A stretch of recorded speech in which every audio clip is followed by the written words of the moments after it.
Страх, ощущение нестабильности и отсутствие нормальных бытовых условий. Так живут украинские и российские граждане, для которых война идет не где-то в новостях, а прямо за окном.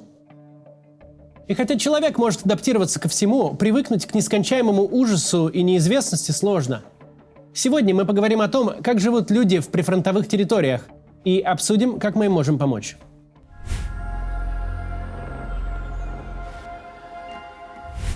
В группе Суджа ВК радостная новость. 8 октября, пишут модераторы, исполнилась мечта девочки Полины.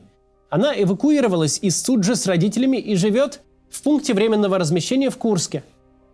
Когда семья уезжала, они не успели забрать кота, но местная администрация исполнила желание девочки и привезла ей нового котенка прямо в пункт временного содержания. Вряд ли 8-летняя Полина мечтала жить с родителями в маленькой комнате в неизвестном месте. Что вместо школьных уроков, прогулок с друзьями и игр с любимым котом, она будет ютиться по ПВР, оставив дом и прошлую жизнь. С момента оккупации Суджи в Курской области прошло уже больше 2 месяцев. И с самого начала было понятно, эвакуация и помощь организованы из рук вон плохо, если вообще организованы. Местным жителям приходится помогать тем, кто эвакуировался своими силами. И вот, по прошествии 2 месяцев не изменилось примерно ничего. Люди по-прежнему ищут родных и собирают информацию у них по крупицам. Житель Курска, который много пишет о Судже и о войне, выложил пост с фотографиями города. На одной из них 2 девушки заходят в опустошенные дома, чтобы забрать остатки еды. Судя по всему, этим постом планировалось вызвать осуждение мародерства, но получилось вызвать радость. По фотографии 2 бывшие жительницы Суджи смогли опознать подруг Светлану и ее дочь Лизу. До этого они лишь гадали, живы ли женщины. А вот еще одна девушка, тоже Светлана, пишет, что ее отца кто-то видел на местном рынке в Курске. У девушки нет никакой информации о пропавшем. Она предполагает, что он эвакуировался из Суджи. Все, на что она надеется, что кто-то из местных увидит ее пост и позвонит ей, увидев отца. Девушка пыталась обзванивать ПВР и волонтерские пункты, но про отца нет никакой информации. Еще один пост – фото пожилой женщины в центре подъезда с комментарием «Может, кто-то ищет женщину». Одна из подписчиц узнала на фотографии свою подопечную Людмилу Васильевну. Что в итоге стало с ней, смогла ли она уехать с небезопасной территории, неизвестно. Но, скорее всего, не смогла. Эвакуации из Суджи как не было, так и нет.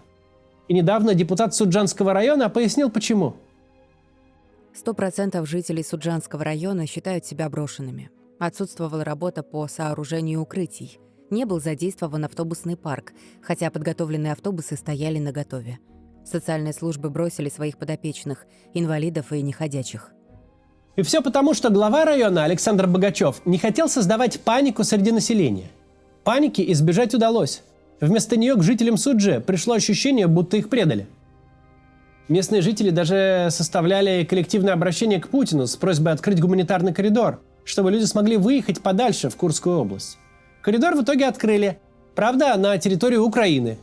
Часть людей, по словам жителей, уже уехали туда. Те жители Суджи, которые все же покинули свои дома, ощущают себя чужими. Они не знают, где окажутся завтра, поможет ли им собственное государство, появится ли шанс вернуться к более-менее нормальной жизни. Вот что одна из жительниц рассказала изданию вот так. В родном городе у меня остались родственники, соседи, знакомые. К сожалению, у меня нет с ними никакой связи. Я не знаю, что там с ними сейчас. У меня тетка там осталась, вся больная, выйти никуда не может. Не знаю, сможет ли она выжить. Мы все жутко хотим домой, потому что здесь мы чужие. Слышать себе вслед бомжи – такое себе удовольствие.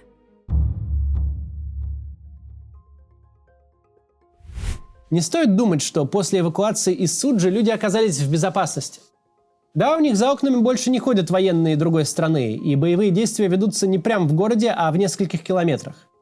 Но война закончится не завтра, и не факт, что следующий беспилотник не будет сбит где-нибудь над пунктом временного размещения. Жители Курской области понимают, скоро это все не закончится и помощи ждать бесполезно. Вот, например, открытое письмо губернатору области. Я лично в Суджу возвращаться не собираюсь по нескольким основаниям. Отсутствие работы, торговли, медицины, коммунальных услуг. То, что там что-то сохранится с построек, я очень даже сомневаюсь. Время идет к зиме. Полученных 150 тысяч за утерю имущества едва хватит до весны только на аренду жилья и коммунальные услуги. Вы прекрасно знаете, что до весны вопрос возвращения не решится, так как неизвестно, когда изгонят врага. Потом зачистка, разминирование, санитарные мероприятия. Раньше весны это не произойдет. Комментарии под этим постом только поддерживающие. Люди пишут, что желают спокойной жизни для себя и детей, что бездомными они стали не по своей вине. Им приходится ходить по волонтерским центрам и искать еду для своих семей, хотя всего месяц назад у них был дом, работа и даже домашнее хозяйство. Если бы потерпеть и впрямь было нужно лишь до весны, как указал автор того письма губернатору, если бы действительно была уверенность, какой-то четкий дедлайн, до которого надо потерпеть жителям, возможно, было бы легче. Но стоит рассуждать здраво. Даже если украинские военные из Суджи уйдут, нет гарантии, что они туда не вернутся. И не факт, что местные власти помогут тебе восстановить дом или отремонтируют разрушенную школу. Поддержат тех, кто решит вернуться. Без четких сроков и без гарантий жителям ясно только одно – надо строить жизнь с нуля в новом месте. При этом в самом Курске, куда выехали жители оккупированных территорий, тоже неспокойно. В местных пабликах регулярно появляются новости об осколках дронов, упавших на жилой дом или автомобиль. В небе виднеются столпы дыма, а воздух пахнет гарью из-за пожаров, начинающихся после обстрелов. Часть уроков в школах проходит очно, часть дистанционно. Продолжительность уроков сокращают из-за обстрелов. А чтобы дома школьникам было безопасно, родителям предлагают заклеить окна в квартире бронепленкой. За свой счет, разумеется.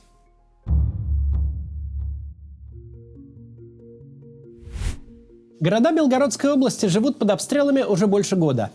2 мирных жителя получили ранения, в области объявлена опасность атаки беспилотников, повреждены 70 вышек сотовой связи, ночью снова грохотало ПВО. При этом тарифы на ЖКХ повышают, а жителей просят срочно скинуться на теплые вещи для российских военных. И это не список громких событий за последний месяц, это новости за один день. Жителям Белгорода пришлось не только приспособиться к громким звукам, но и выучить карту убежищ, чтобы в случае чего быстро найти ближайшее. Допустим, вы решили пойти с детьми в зоопарк. Там жителей Белгорода ждут вот такие вот бетонные коробки. В других частях города укрытия тоже установили. Возле автобусных остановок, на площадях, у торговых центров и даже на кладбищах. Коробки эти совсем небольшие, примерно 10 квадратных метров. Во время долгих обстрелов в них набиваются десятки человек. От прямого попадания дрона или ракеты укрытия, конечно, не факт, что спасут, но от осколков и суббоеприпасов могут защитить. Такие меры безопасности уменьшают количество жертв, но жители региона все равно погибают от осколков и взрывов. Местное издание «Фонарь» ведет поименный список погибших. По их подсчетам, за время войны погибли не менее 266 мирных жителей Белгорода. Их число растет. Эвакуации нет. Жители области могут уехать лишь сами. Государство предусмотрело для них компенсацию, но с условием – имущество должно быть полностью утрачено. Тогда вы сможете получить 150 тысяч рублей. Есть еще компенсация на аренду жилья, но и она положена лишь тем, чей дом был разрушен полностью. Вот что пишет пенсионерка из южного района Белгорода, уехавшая вместе с семьей. Обрадовались, когда увидели в белгородских СМИ информацию о том, что белгородцам, вынужденно покинувшим дома от обстрелов, будет компенсироваться оплата за съемное жилье. Но оказалось, что нас это не касается. Наше жилье на Харьковской горе целое, а то, что мы просто не стали дожидаться, когда в нашу квартиру прилетит, и сами приняли решение обезопасить себя, никакой роли ни для кого не играет. Компенсация за съемное жилье нам не положена. Есть у государства еще одна акция для жителей Белгородской области. Если ваш дом был разрушен, то вы можете получить новый в ипотеку под выгодные 2% годовых. Тем временем школьников Белгорода начали учить стрелять в специальных тирах, которые открылись на средства «Единой России». Обучают их участники СВО. У входа в тир разместили фотозону с белым медведем. А местный депутат пожелал ребятишкам четкой и меткой стрельбы. В такой обстановке Белгород живет не месяц и не 2. Если в Курскую область война окончательно пришла этим летом, то в Белгородской области мощные взрывы раздавались еще в декабре прошлого года. И до сих пор нормальной помощи от государства получить не удалось. Поэтому я вновь хочу напомнить про наш проект «Разместим», который позволяет жителям приграничных регионов найти жилье и увезти детей. и самим уехать подальше от обстрелов. Суть проекта в том, чтобы напрямую связать тех, кому необходимо жилье, с теми, кто готов его безвозмездно предоставить. А таких людей немало. «Разместим» становится все популярнее и в Курске, и в Белгороде. У нас очень много разных историй. Например, через проект ищет новый дом эвакуированная из Рыльского района семья с лежачим пенсионером. Из-за отца-инвалида им сложно найти квартиру, отказываются сдавать. Бывает еще, что человек никак не хочет покидать опасный район, потому что не может оставить питомца. При этом с животными сложнее арендовать жилье, особенно срочно. В таких ситуациях проект тоже помогает. Недавно так удалось пристроить кошку. Теперь и она, и ее хозяева в безопасности. Люди, которые пишут в бот проекта, даже удивляются, почему нет подобных государственных инициатив. Ведь когда в районе ракеты сносят целый подъезд, логично ожидать каких-то мер эвакуации. Но людям приходится спасаться самим. И помогает им в этом не государство, а другие такие же люди. Всего за время работы проекта разместили 119 семей. Это только те, кто пришел к нам и об этом рассказал. В каждой семье в среднем по 2-4 человека. Проект также сотрудничает с журналистами. Очень важно подсвечивать опыт тех, о ком все пытаются забыть. Поэтому мы пытаемся собрать обратную связь от тех, кто предлагал жилье, и от тех, кто жилье нашел, и связываем их с журналистами. Так появились материалы изданий «Такие дела», «Север Реалий», «Черта». Я хочу призвать вас поддержать наш проект.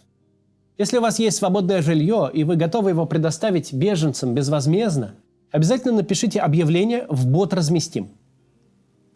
Мы сделали не так много, как могли бы. Если бы мы были в России с нашей командой, если бы у нас был доступ к каким-то государственным возможностям, то сделали бы больше. Но пытаемся хотя бы так, что можем. Так что если можете предложить жилье людям, попавшим в эту сложную ситуацию из-за войны, инструкция в описании. До завтра.